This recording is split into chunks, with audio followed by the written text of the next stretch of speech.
Hello. Today is Saturday of the third week of Advent. We have the three candles lit.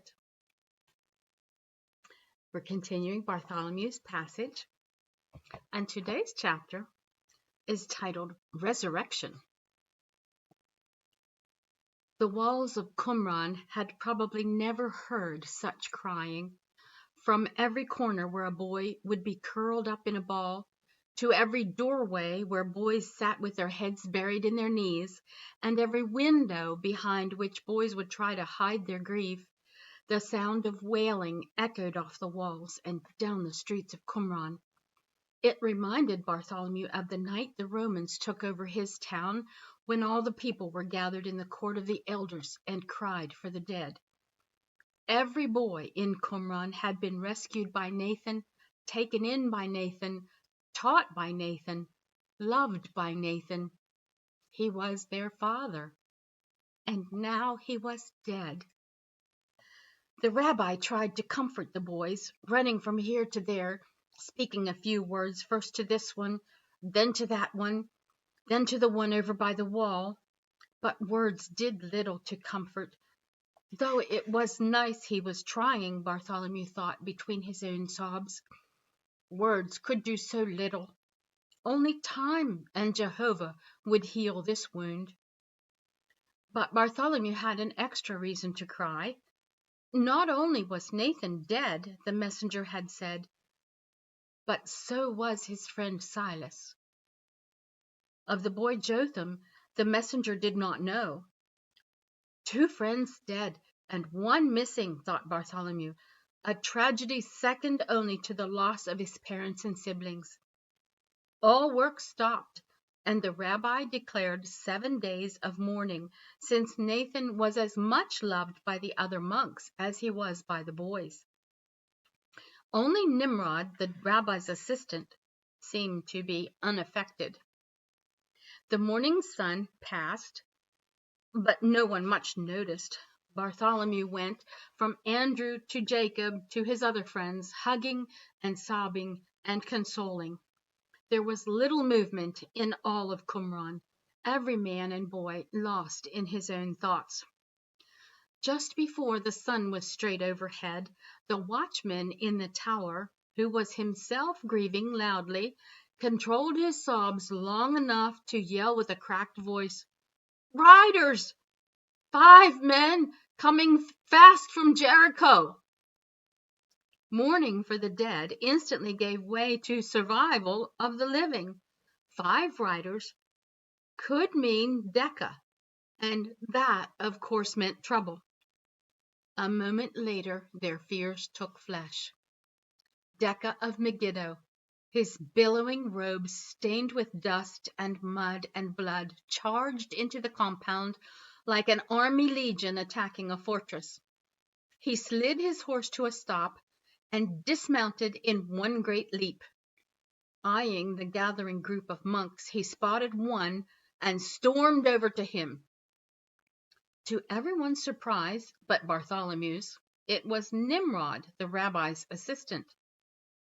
"You told me I'd find Nathan in Jericho," Decca roared, and a gasp of shock shot through the crowd like an arrow. "Now, tell me where I can find that boy Jotham."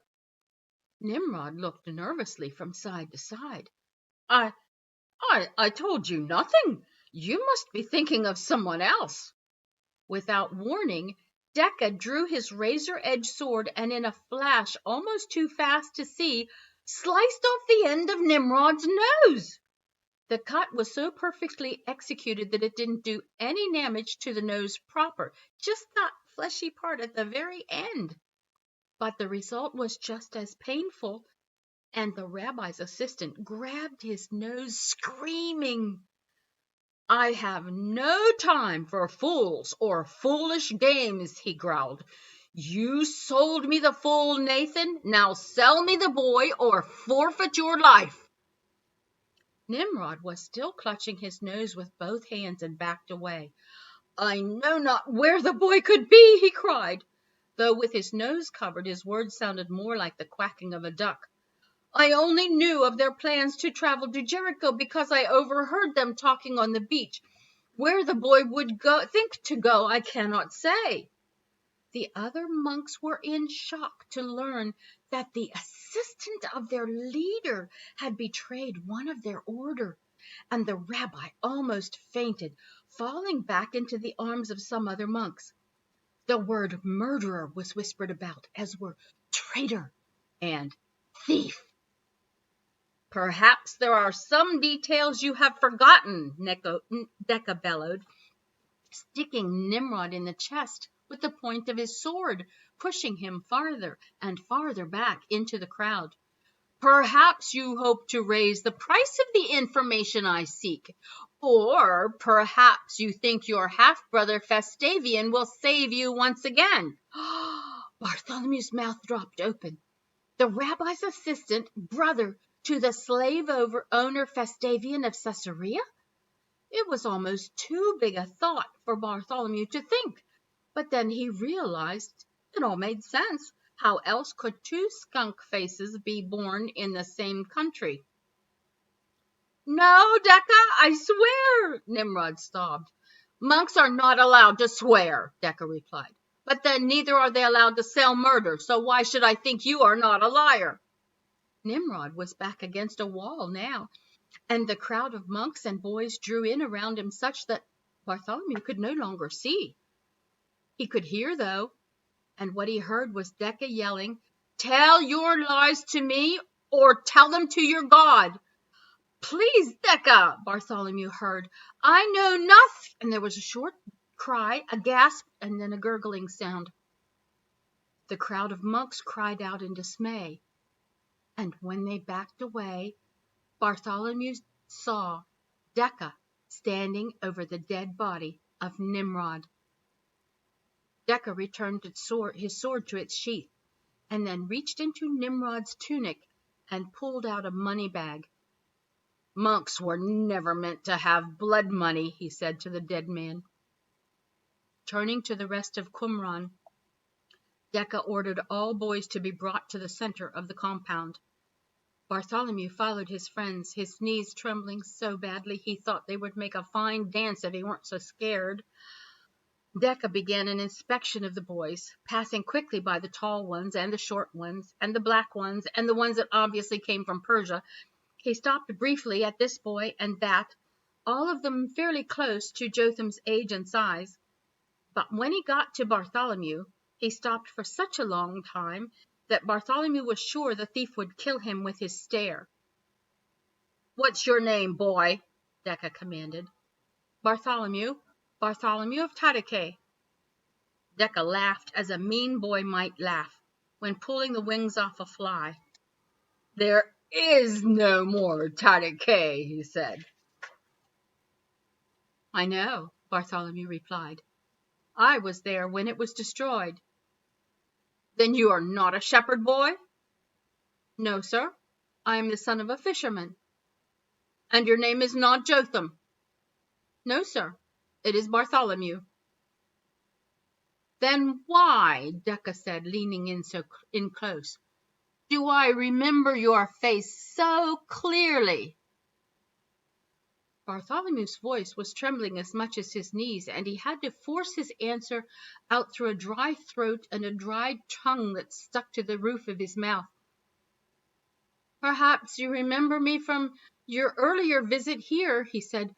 "Remember, I have a secret. The Messiah is born." Decca stared for another long moment, and then leaned in even closer until Bartholomew could smell the stench of his breath and see the bugs crawling in his beard. "I remember," he hissed in Bartholomew's face. "And let me tell you, boy, your Messiah was born, and I killed him." Bartholomew didn't react, knowing this to be an empty threat. Boast. Then Decca was gone, moving on down the line of boys as his henchmen searched the buildings once again. Finding no boy named Jotham, the thieves gathered again in the compound and Decca spoke to the rabbi. "I have not forgotten," he said loud enough to fill the whole village, "that you swore to me you knew of no fool and boy. This man of honor," he continued, pointing his sword at the body of Nimrod, "has told me otherwise. Know this, all of you," he roared even louder, "that I shall return to Qumran as soon as I am done with the boy Jotham, and I will kill any man or boy I may still find here." The monks gasped once again and immediately started debating the threat. Before Decca had even ridden out of the compound, various plans and theories were being discussed for the survival of the village. The body of Nimrod was quickly spirited away, and another great debate began as to whether he deserved an honorable burial or should simply join the ashes of the garbage heap. It was eventually decided that he deserved the latter. The shock of learning that Nathan had been killed because of a traitor in their midst only intensified the grief of the Qumran community. Bartholomew said over and over to his friends, "If only I had told Nathan I saw Nimrod acting suspiciously," and over again his friends assured him it would have made no difference. The 7 days of mourning wore on, with only cold meals being served. Many of the monks ripped their tunics off their bodies, and then sat in the middle of this or that cold fire pit, throwing ashes on their heads. Bartholomew just moped around the little village, talking quietly with his friends, thinking hard thoughts about his life. He decided to fast in memory of his friend, and so he ate nothing and drank only a bit of water. At night he would stare at the strange star in the sky and wonder if Jotham were alive still to see it as well. "Jehovah," he prayed, "if you can put such a star in the heavens, can you not protect my friend Jotham? Can you not send the Messiah to heal the pain in our hearts?" By the evening of the 4th night of mourning, he had decided that his life would never again be happy in Qumran, and he would leave here to seek a new place to live. He went to the rabbi's room to tell him this, but the rabbi was sitting with his head in his arms at his little table, an oil lamp burning overhead. Bartholomew thought the rabbi was asleep, so he turned to go as quietly as he could. But a creak of his sandal caught the ear of the rabbi, and the rabbi looked up. Bartholomew thought he was looking at the face of death. The rabbi's eyes were black and seemed to be set back in his head. The skin of his face was slack, as if all the fat had been sucked out, leaving only the skin. His beard was tangled and caked with dried drool, and his hair hung about his head like greasy rope. The rabbi squinted at Bartholomew for a long moment and then finally croaked, Bartholomew." The way he said it was as if he had been searching for the boy's name and then found it with no interest in that name at all.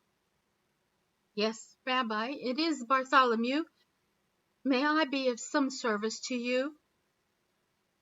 The rabbi stared for a long time again, and then answered in a voice so soft Bartholomew could hardly make out the words. "No, child, there's nothing you can do for me." The rabbi said nothing further, and Bartholomew wondered if he should leave. But he knew that something bad was happening here, and only he could stop it. "I could bring you some tea," Bartholomew offered, but his offer brought no response.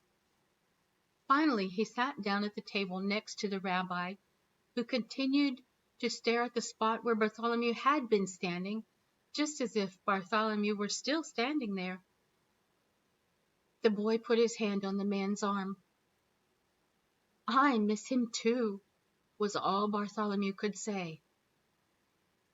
The rabbi turned his head slowly until he was once again looking into Bartholomew's eyes. "I killed him," he said, and Bartholomew knew exactly how he felt.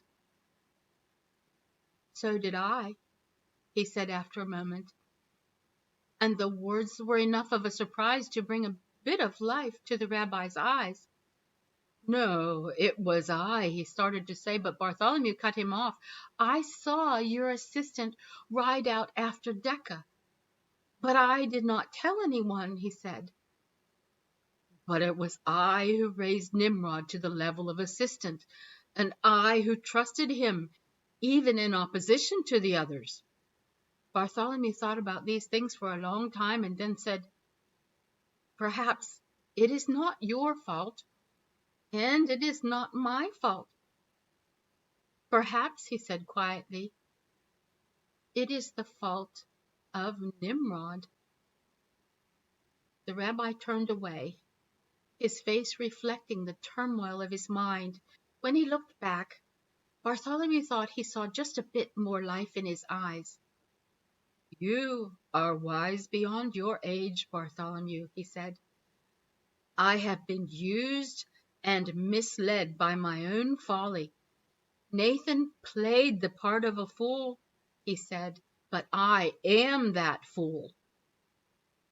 My father told me that no man is a fool if he follows Jehovah and follows his heart. Have you not done this?" "A wise father and a wise son. How fortunate I am to have you at Qumran." Then the rabbi took a deep breath and seemed a little more like his old self. "You need not fear," he said loudly. "You and the other boys may stay here. As long as I am rabbi, you shall have a home at Qumran. Nathan was right. He was right about you. He was right about many things. If we are to be followers of Jehovah, then we must do Jehovah's work. And if Nathan were standing here, I'd tell him that right to his face." "It's good to hear you say that," came a voice from the door.